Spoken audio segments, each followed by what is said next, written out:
तो घृणा हो जाएगी विषयों से और उसी जन्म में वो भगवान को प्राप्त होगा। और दूसरा जो योग भ्रष्ट हुआ वो ऐसे पवित्र योगियों के कुल में जन्म लेगा जहां जन्म से भगवान की साधना मिलेगी और बचपन से साधना करके फिर वो अपनी साधना को पूर्ण कर लेगा। जैसे अपने लोगों का जो जन्म था ना, ऋषि कुल में जन्म हुआ। पिताजी ने कभी सिले वस्त्र नहीं पहने, कभी जूता नहीं पहने और किसान आदमी थे।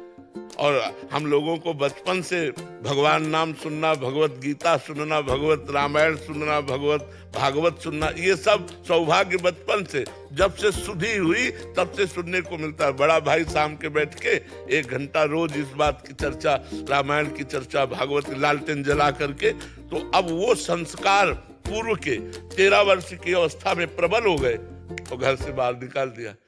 पीछे योग भ्रष्ट हो गए, साधना पूरी नहीं हुई, उसे निकाल दिया। पूरा जीवन भगवान के मार्ग में व्यतीत हो गया।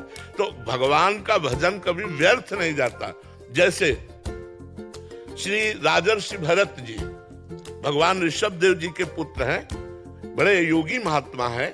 अपने भगवान की प्राप्ति के लिए राज्य को त्याग दिया, रानियों को, पुत्रों को, परिवार को त्याग दिया और गंडकी नदी के किनारे एकांत में भजन कर रहे थे।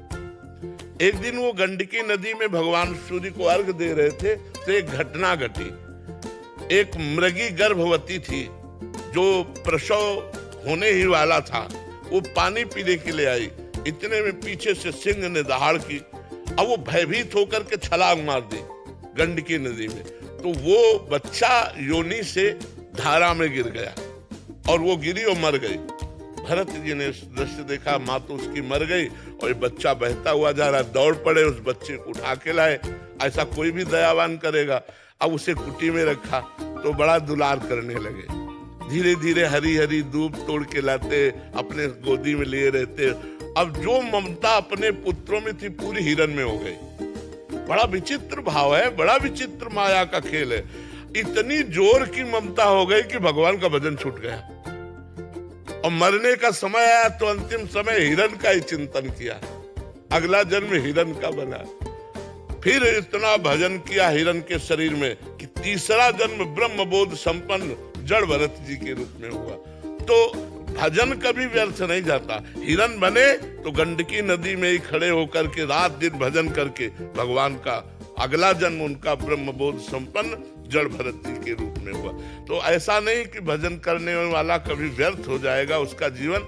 जितना भजन हुआ है तो उसके, अब ये तो निर्णायक भगवान है कि किसको इस जन्म में पास कर देते हैं या किसको अगला जन्म देते हैं, ये तो निर्णय भगवान के हाथ में।